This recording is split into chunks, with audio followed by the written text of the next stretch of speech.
Happy New Year, everybody. Happy 2023, 2023, however you refer to it. Happy one of those. I'm looking forward to this year because this year we're going to have a new beginning, everybody. You know, personally, I'm going to have a good odd year because the even years have been pretty good for me. 22, 20 was rough on the world, but it wasn't too bad on me personally. So 19, 21, not so great. So 23, we're going to break that trend. Personally, I'm going to break that trend. I'm going to have an amazing year, and I hope you have that amazing year with me. So welcome to the show that I refer to as Who Peed in the Dating Pool, the show where we discuss things that nobody else really wants to talk about, but I talk about them because we need to talk about them. I bring guests on and we have various different subject matters about this dating pool and wondering who peed in it and why is it pee in the pool and how do we clean it up and who has chlorine and what can we do to make this a smoother process, dating process, smoother. And we have some amazing conversations with some amazing people, some really bright, intelligent people. No riffraff up in here. Time for the foolishness. We talk to people who have a good head on their shoulder and they have a lot to bring to the table. So I love having these conversations with these people, and I look forward to having more. But today, so we talk about this dating pool, and a lot of times when we're on the show, we discuss a lot of things that's going wrong in the dating pool. But today, I just want to discuss like how are we approaching dating, and just initially, how do we approach dating? Because when we're dating someone, obviously there's an initial approach, and everybody doesn't have the same approach.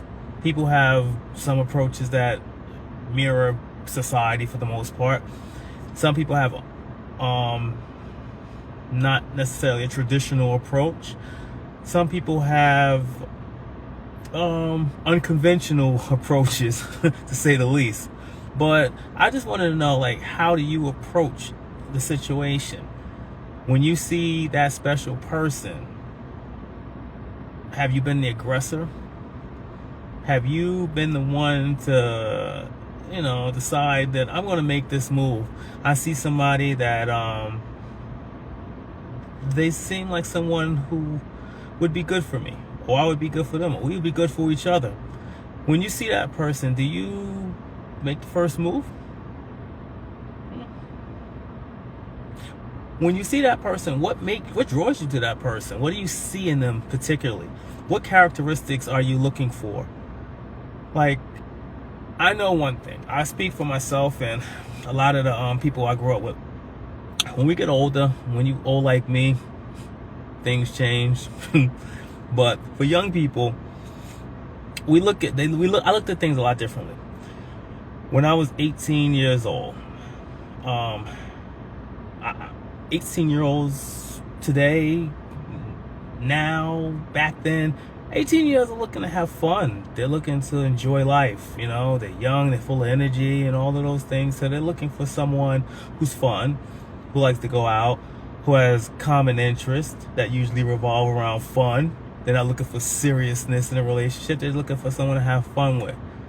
And then now those are the characteristics, and obviously someone that they're attracted to, especially at 18, because we all look our best when we're 18. Then when we get older, things just go downhill. Things aren't where they used to be, and they sag. But at 18, things are upright, perky, and skin is smooth, and all of those things. So we're looking for a good time at 18 years old, and then we get a little older, and then we get a little maturity, maybe a little education, maybe a little work experience under the belt, and we're at 25. At 25, we're not necessarily looking at the same things we're looking at 18, because at 18 through 24, we done dealt with some things that we probably would like to get a do-over. So we learn life lessons. We learn this particular person, that doesn't work for me. And there are more important things than just fun. So at 25, now we're beginning to learn a few life lessons, some of them the hard way. And Now what are we looking for at 25? We're looking for, obviously, you're probably looking for somebody you're still attracted to, because at 25, you probably still look great. So you're looking for somebody you're attracted to. You want somebody who has similar interests, but those interests are different now. Those interests not necessarily centered around fun. Those interests can be centered around fun, but they're more centered around life goals, so to speak. You know, you may have a goal to have children, and you may have goals to say, okay, well, I want to be married by 28, prior to 30, the age of 30. I want to be married by the age of 30. So your goals and priorities are a little different at the age of 25. So you still want to have some fun, because at 25, you're still having fun at 25. I hope you're having fun at 25, but it's not centered primarily around fun. You know, you're goal oriented, especially at 25. You have more, you have drive, you're driven, and you're ambitious. Fast forward that 10 years, 35. 35, you've experienced quite a few life experiences. At this point in time, you're probably a mother or a father. So now you have responsibilities. So when you're looking for someone, if you're single, if you're looking for someone, now those things change dramatically from 18 even to 25. Because now if you're a single person and you have a child, you have to take that child in consideration. So whoever your mate is going to be, it's going to be centered around that child, because you have to, look out for the best interest of your child. That's just the way it goes. That's the responsibility of your mom or dad. So that's just what it is. So now when you're looking for people, you're looking for the same goals. You're looking for somebody you have compatibility with. You're still looking for attractive, because 35, you still look good. You still look good at 35. You keep yourself up, you eat right and all that stuff, you still look great at 35. So you're still looking for those things, but you're more settled in your ways, you know? You're not like completely rigid maybe at 35. Some people may be, but not everybody's rigid at 35. But you still have some set in your way type, you know what I'm saying. So 35, good year. I remember 35. Many moons ago. 35. And then we go to the next era. Now, Pete and dating pool from 45 to 52. Much different in certain aspects. 45 to 52, you have children. At this time, you may have adult children. You've dealt with all the good and bad of a relationship. You've dealt with maybe heartbreak. You may have dealt with a divorce, especially if you're still single. Or you just may be jaded in the whole experience and people and not trusting them. You know, people have trust issues because people have lying issues. That's what they kind of go, that's what it is. So, you're really jaded, because you're like, I can't with these people. And at this point in time, people are more reclusive. Just like, I'm staying to myself. I just don't want to be bothered with people. So now the approaching the dating scene is very different, because it's like, I don't even want to be bothered with people. So now how are you approaching the dating scene? What are you looking for now? Sometimes at this age, you're looking for the red flags. 18, you're looking to have fun. You see all the positive in a person. You see the good thing. You see the potential. 45 to 52, you're looking for red flags. Why are you looking for red flags? Because at this age, you don't have that much time left. You can't be wasting your time, because you may only have like 3 days left. Just kidding. But you're middle-aged, no question. At this point in time, middle-aged. We don't look as great as we used to. We know that. Well, most of us, we know that. When we get my age, things aren't what they used to be. But that's okay, because that's a part of the growing process. And I'm okay with that. I'm an old guy, but I'm okay, because if I wasn't old, then the alternative is not so great. So I'm okay with that. But I also know that the whole process of the dating process and the views and so forth are much different. So I say all this to say is when you approach this pool, this cesspool, this dating pool, or this clean, pristine pool, whatever pool you look at it as. If you're on this page, you probably see the little pee in that pool. But if you don't, and you see things differently, then that's great as well. However, it's all about how you approach, and I'm just curious of the approach, because I think when we want to have a positive outcome in this scene, I think we have to have a positive mindset. It's really it's difficult to go into something, to expect something positive with a negative approach. I mean, it's just counterproductive. It's difficult to do that. If you can overcome that, salutes, you're special. Most people can't. So when you go into this scene, you want to have a positive approach. Now, how do you have a positive approach? Let's just say you that 45 to 52, and you've dealt with a whole bunch of trauma and nonsense, and just, how? I think one of the best ways to have that positive approach is to remember all people aren't the same. And as an individual, we have to avoid putting everybody into one big basket. We can't lump everybody together. Now we have to reflect and do some self-evaluation too. Maybe we have a type. Maybe we have a type that in certain ways is intriguing. In certain ways, is spicy. You like those certain characteristics. But you realize long term, those things aren't good for you. And they don't benefit you in the long term. And if you know that, then maybe you need to make a change. You may like that person that's a life of the party, and there's always a party because they're fun. They're fun. You have fun with them. Maybe if you like to have a little happy time and rolling the hey, and they willing to do that too. They like that. You're like, hey, I'll know you for 3 days. Hey, I usually got you on the first day, but I'm gonna wait 3 days with you because I like you. And next thing you know, you're having relationships, and maybe that's fun. But at 45 to 52, you probably need something that's a little bit more mature, And you may have to make a change. Like, maybe I should not look for this type of person. So then we have to look at, what are we looking for in a relationship? And what did we look for in the past that hasn't worked for us? And I need to be open to change. Am I open to change? Are you? I mean, you can answer that question. But I think if things aren't going well for you, you have to be open to change. And you can't go looking at the individuals that you're choosing and just saying, and putting everybody into that basket saying, men aren't this, women aren't this.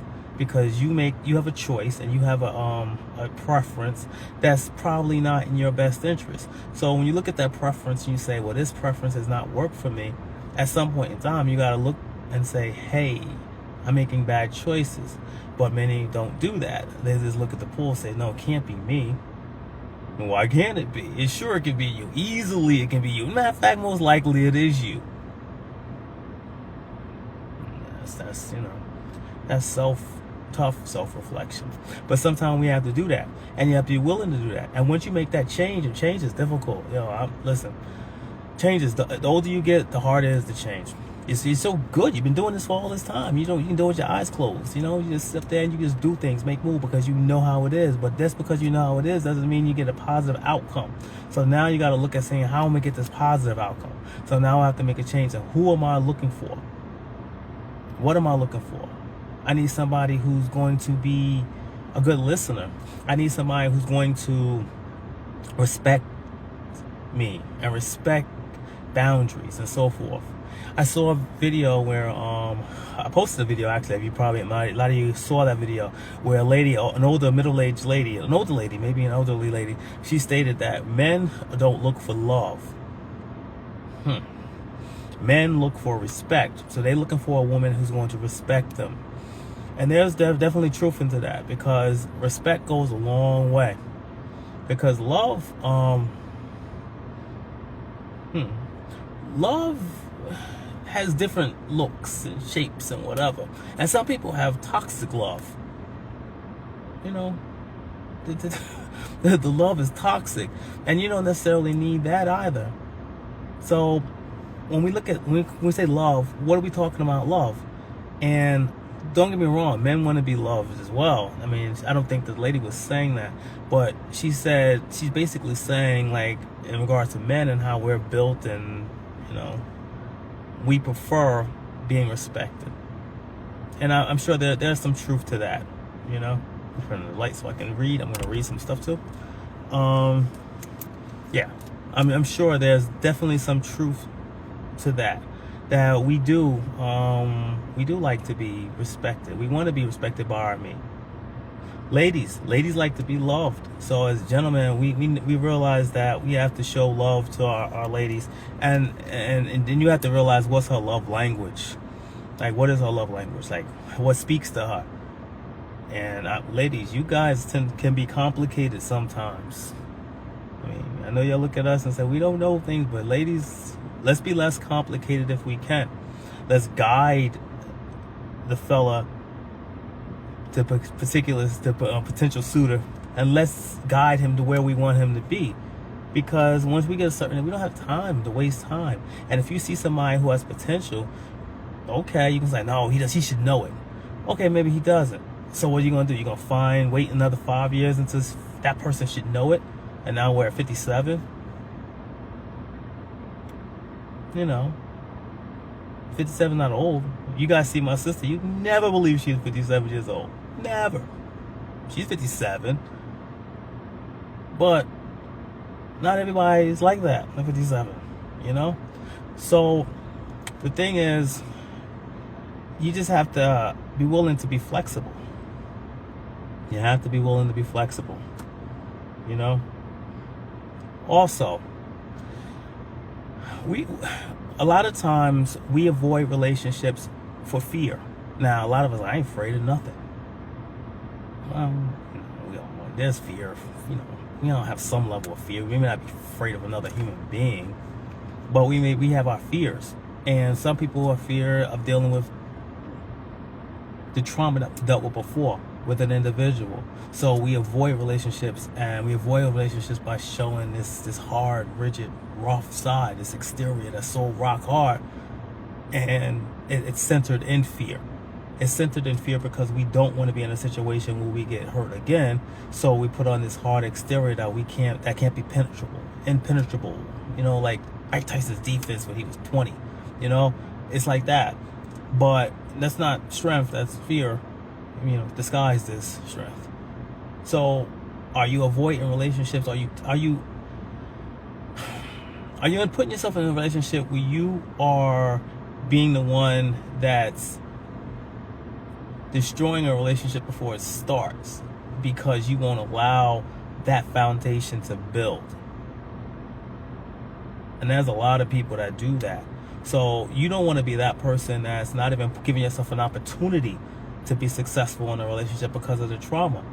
Now, there's a difference between, and my friend Ecstasy, shout out to Ecstasy, she posted something and I thought it was very true. You have to know the difference between intuition and fear of your own trauma, so to speak. Intuition, listen, if you know me, I trust my intuition. I trust my intuition more than I trust words. I hear words. Words mean something, I suppose. But my intuition speaks louder than words. And if my intuition tells me something is off, I believe that. I don't even have to say what I think or what I know. But my intuition speaks louder than whatever you say. And I think people should understand that intuition is important. I say it a million times. Intuition is meant to protect us. Because our heart, it says one thing, and, our pleasure seeker, they say another thing. The pleasure seeker parts of our body, they say another thing. But your intuition doesn't get caught up in that. It doesn't have time to get caught up in that because it's meant to keep you alive now. It's meant to keep you safe now. And that's what we don't do. We don't pay enough time focusing on our intuition. And intuition is meant to do just that. It's meant to keep us from harm's way. And we need to believe in it and trust it. And that is what it is, And I think it's important. I think that's super important. So when we get into this initial state, once we put this rough exterior to the side, once we decide that we are open to meet people, good people, nice people, caring people, truthful, honest people, now what? We gotta ask the questions that matter. What matters to you? If you're a person that's heavy into the church, obviously you're going to ask, what's your relationship with God? And then they're going to tell you. And they may not have a relationship with God. And you have a relationship with God. And maybe they're not even willing to have a relationship with God. But you are. Then that's not going to work. No matter how attractive and kind and successful they are, ultimately, how does that work? It probably won't, because the core part of your existence is at odds with them. So how do you go forward with that? It's difficult. You asking a lot. I mean, anything is possible. Maybe they can convert, maybe, but you have to ask yourself those pressing questions, and then you're going to get an answer. And whatever that answer is, then you probably should go with that. You know, what's your relationship? If somebody's my age, you have to ask them, are you willing to have children? If you want to have children, because they may have adult children. You know, we got children up in damn near 30. Now, they're really willing to go through that process again of having a child. And if you want a child, and this person does not want a child, and they're not willing to even have a surrogate or adopt or anything, then you're just putting yourself in quicksand, essentially. Because it's not going to work. It's going to fail.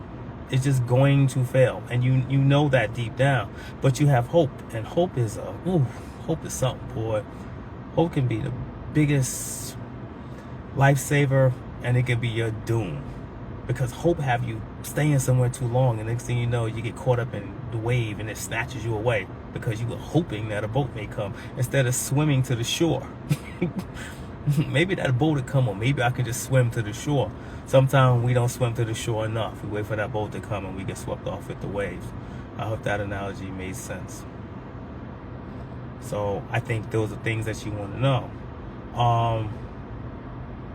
Some things that I've had conversations with is intimacy. You know, I think and compatibility with intimacy is important as well. If you're someone with a very, we won't say high, we'll say a healthy sex drive, whatever that means to you. If you're someone who has a very healthy sex drive, then it probably would not be in your best interest to have someone who does not have a healthy sex drive, or they may have medical issues that prevent them from having this quote unquote healthy sex drive. You know, they may want to, but maybe physically they're just not capable. Maybe they have an injury that doesn't allow them to be as mobile, or they can't do what they used to do, or what have you. Maybe there's some women have issues with dryness, so to speak, or men have issues with ED, and that may cause problems. So I think we should be honest in that regard with a potential person, especially somebody you like, because you don't want to put yourself, I mean, you get so caught up in whatever, and then next thing you know, that could be the downfall. So I think you should know early rather than late. So if that's going to be the downfall, find out early before you get too much attached. And find out early doesn't necessarily mean you have to go through the process. It just can be discussions. Like, what do you like? What don't you like? Oh, this is how I am. And have that conversation. Because, you know, and relationships end because of intimacy, especially with marriage. Oh man, people, for whatever reason, and I'm just going to digress for a moment. In regards to marriage, my own personal opinion, you know, if you don't agree, let me know. But I personally believe that with the lack of intimacy in marriages isn't necessarily about the intimacy itself. Because if you had good, intimate relationships prior to the marriage, you know the potential is there. It's just a disconnect, emotional disconnect, or communication disconnect that's occurring that hasn't been resolved.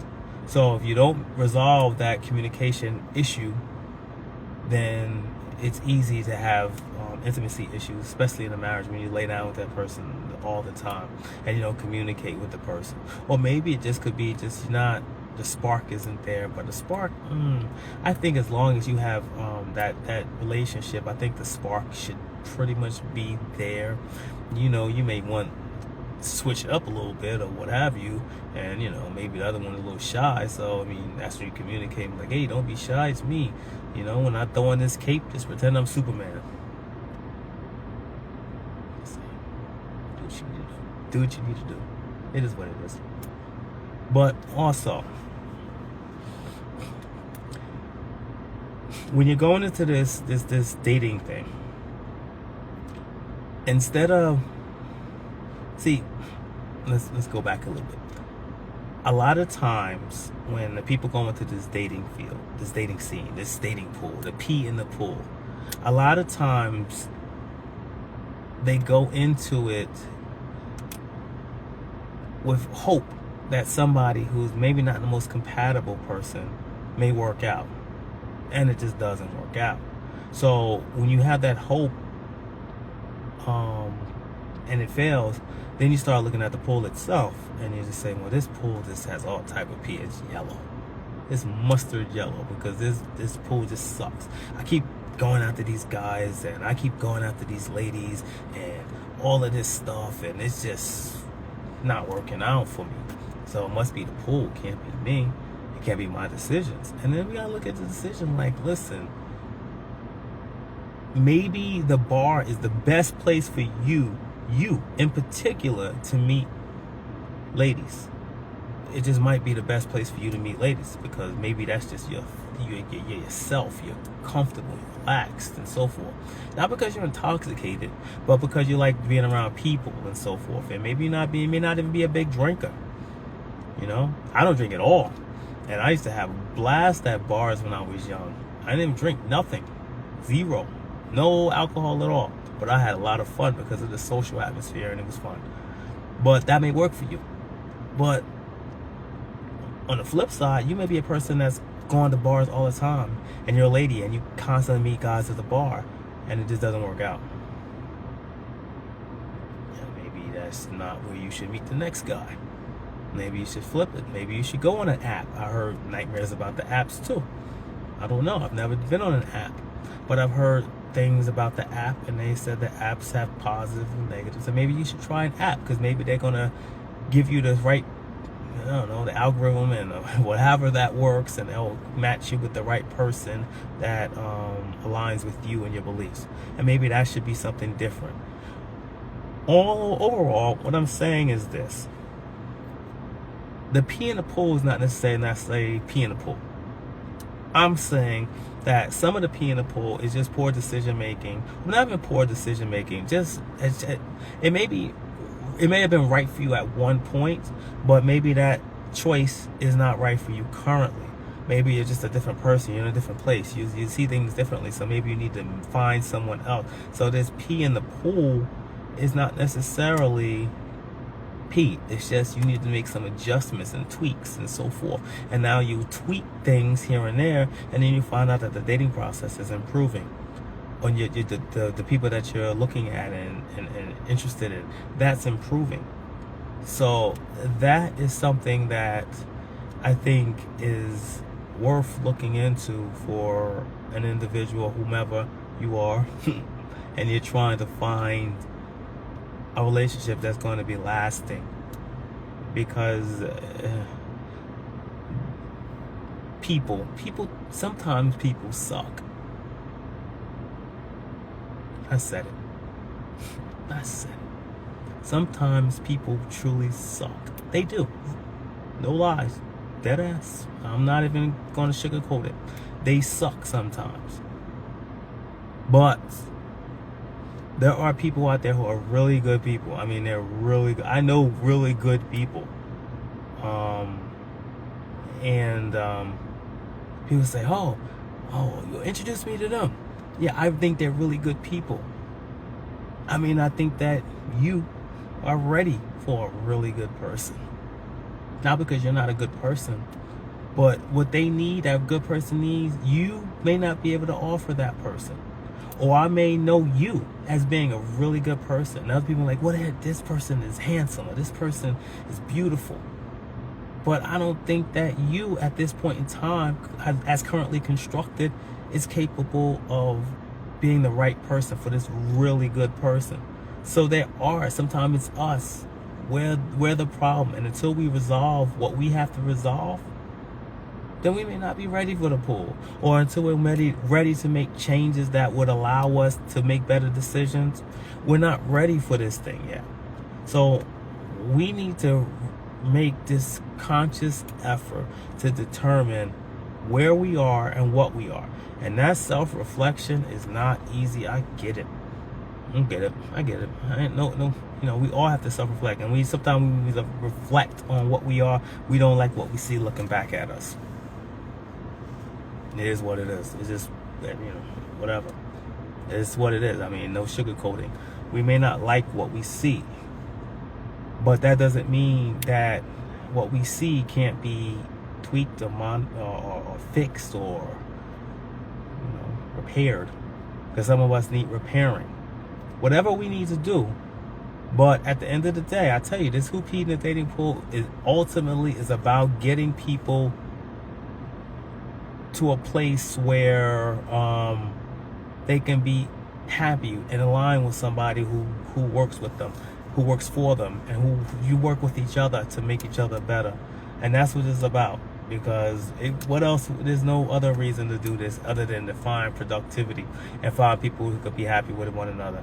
And that's not always the easiest thing. And this platform is not meant to fix all ills and what have you. It's just a place where people can chat and listen to different views. Because some of you like cussing. I'm like, yeah, but it's a beep, beep, beep. I wish I had a beep button because I could just give it to you. How people be stressed out about this whole dating scene. But I don't really have a beep button. I need a beep button. I've been saying I need drum rolls too. I might have to get some drum rolls, but drum rolls and a beat machine. So if I want to say something like beep, I can say that. Can't say it here because this is a family show. It is a family show, by the way. Let your kids listen to it. Try to keep it PG for the most part. But anyway, I want you guys to have an amazing 2023 in this dating scene.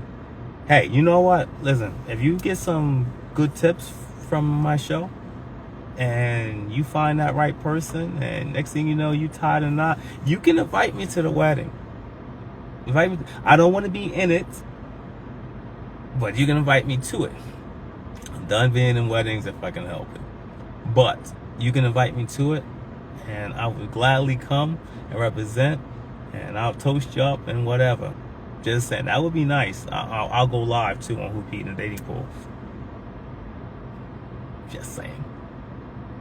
Anyway, so have an amazing Monday, second day of the year, and I salute you guys and have a great day. All right, one, salute.